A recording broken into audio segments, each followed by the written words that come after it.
Hello, friends, family, YouTube peeps. Welcome to my channel. My name is SaraPuffBoi. If you're new here, welcome. If you're coming back, also welcome. Today, we're going to be not playing, but viewing the archives of Bendy and the Ink Machine. So let's get right into it, shall we? Oh, crap. Didn't mean to do that.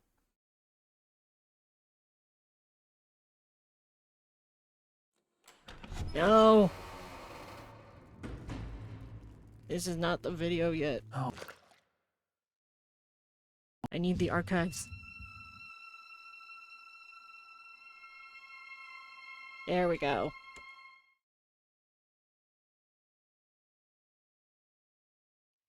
Welcome to the archives. Bendy and the Ink Machine began when the developer slash cartoonist known as the Meatly experimented with bringing a sketch 2D style into a 3D world. After turning the idea into a horror game, Chapter 1 of the game was created in little under a week with programmer and slash friend Mike. They changed it. It used to be Mike Mood. I'm not going to be able to pronounce that. Is Jardins? And released on February 10th in 2017. Much to their surprise, it struck a chord with the global indie gamer. It struck a chord with global indie gamers almost overnight. The Meatly and Mike, I can't pronounce that name, decided to drop all other projects to work on Bendy and tell a most unique ink story. The entire game was completed a chapter at a time in a year and a half by a small but dedicated group of indie developers. Although the concept and story remained as originally intended, the game changed over development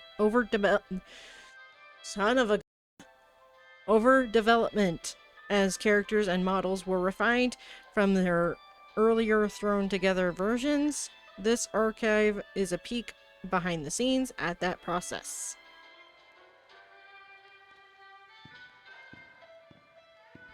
Henry Stein. Once an equal business partner of Joey Drew, Henry Stein was a talented animator and character designer until leaving the company around 1930. His place in Joey Drew's studio's history is somewhat undocumented, but he is often rumored to be the true creator behind many of the studio's most memorable characters.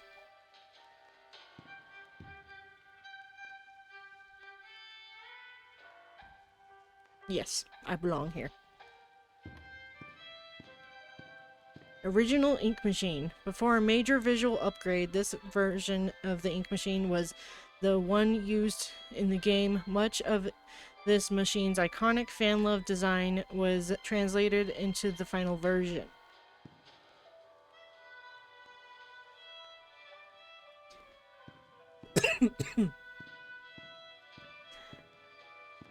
Concept Bendy. This is the first version of Bendy ever modeled. In the earliest concepts, Bendy was much smaller and cuter, with a face that split open to reveal a terrifying mouth. Yeah, that's very terrifying. But yeah, he'd be very cute like that. Even though he'd probably chase us with that mouth open, which would be terrifying. Ah, the good squish! Should be called good squish, not Alpha Bendy. It's a good squish.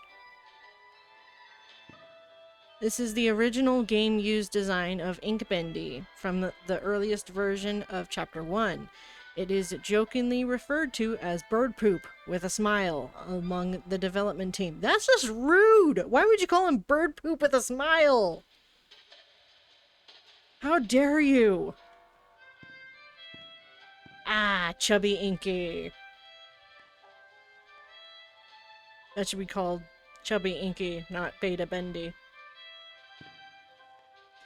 This was Ink Bendy's form until the release of Chapter 4.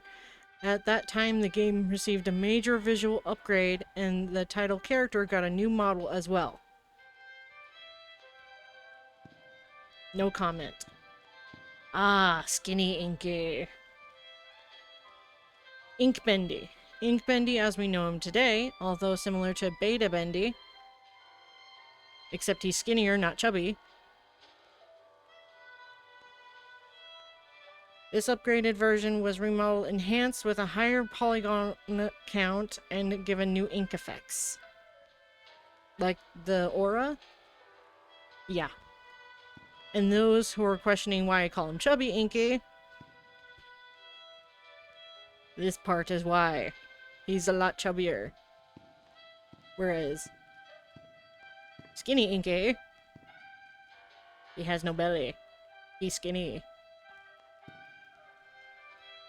Ah, Beastie. Hello, Beastie.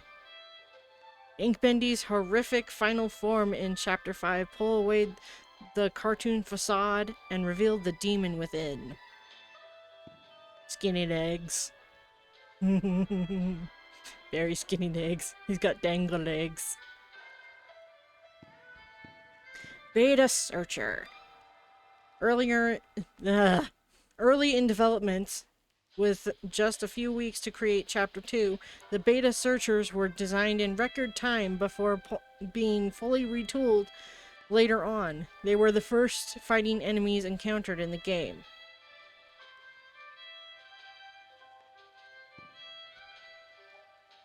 That's a huge mouth.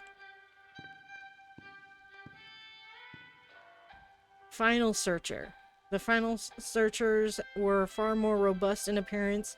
They were smoother and with they were smoother with better ink effects and a more human appearance. I mean, yeah, kinda. With the 5 fingers, the face, not really. I mean, kinda, there's a nose. But that mouth and the eyes, no.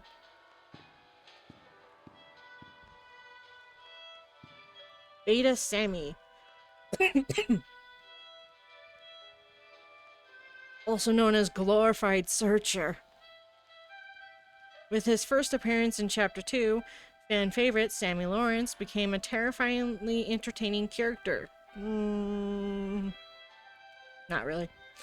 When his slim build was deemed not threatening enough, he was redesigned and given a better skeletal rig for more advanced animation. Final Sammy. Sammy Lawrence's final form came complete with a bulked-up stature and more powerful limbs. The mad songwriter may finally get noticed now, at least by his fans. Yeah, and he won't be noticed by Bendy. Bendy won't notice him. Notice me, senpai? No. That's Sammy right there. He's like, notice me, senpai, Bendy? No. Oh, this poor lost one. Why would you keep him in a cage?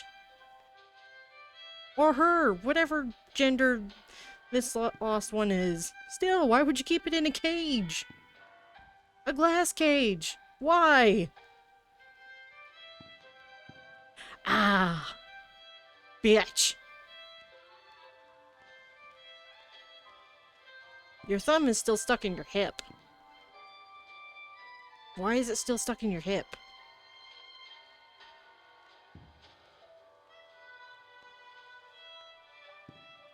Allison.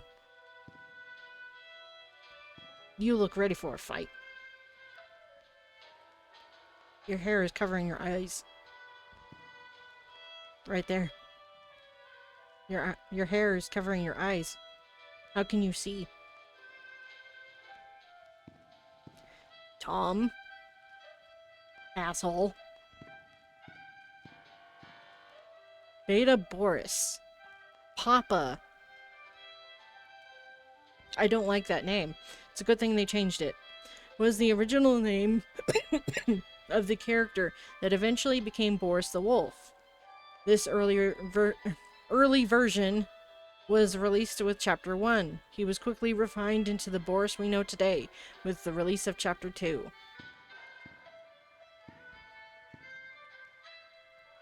That's creepy.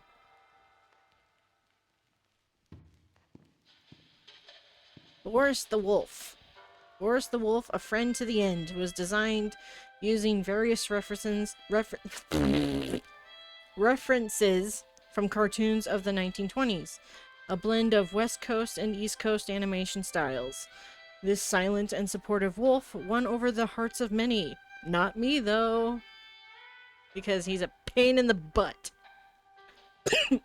Always leaving me when I have to get to the elevator. He always leaves. And he always steals Bendy's food in the cartoons. How dare he? Although at times he was a headache for the development team due to his AI taking on a mind of its own during production. I would have thought that Bendy's AI would have taken a mind of its own. But, I guess Boris took a mind of its own. Which is a little weird.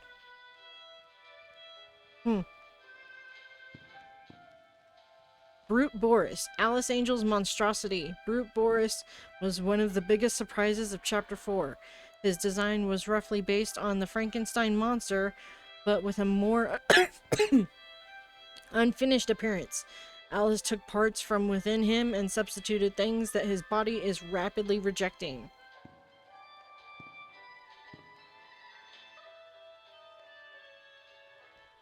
Like intestines that don't belong to him? Or hearts? Or just guts?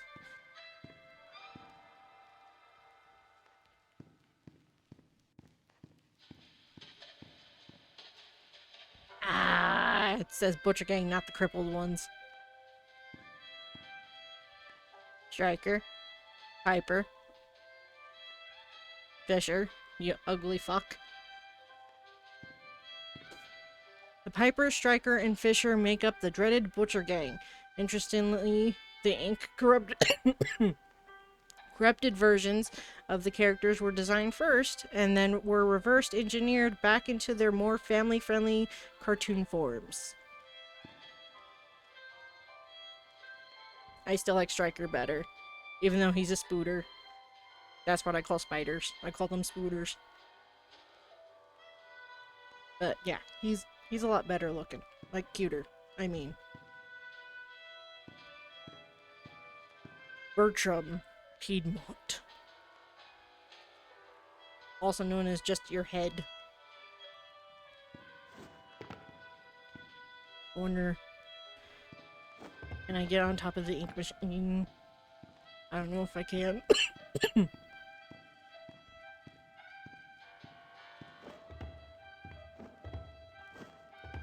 Ah, dang it. So close.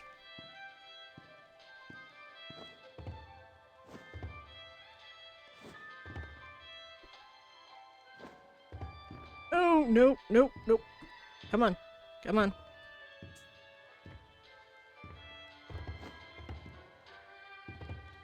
Dang it. I guess I can't. Let's look at the fan art. Well, not fan art, but the art. Still, why did Bendy have to have a throne? Was he kept down there? Like in a cage? Joey? That's one of the theories. What is that?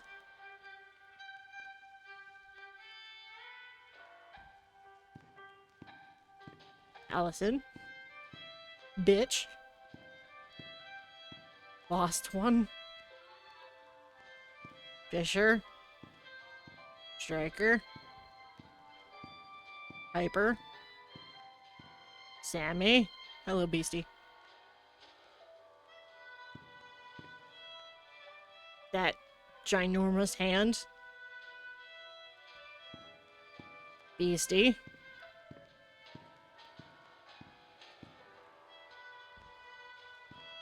Weird looking version of Inky?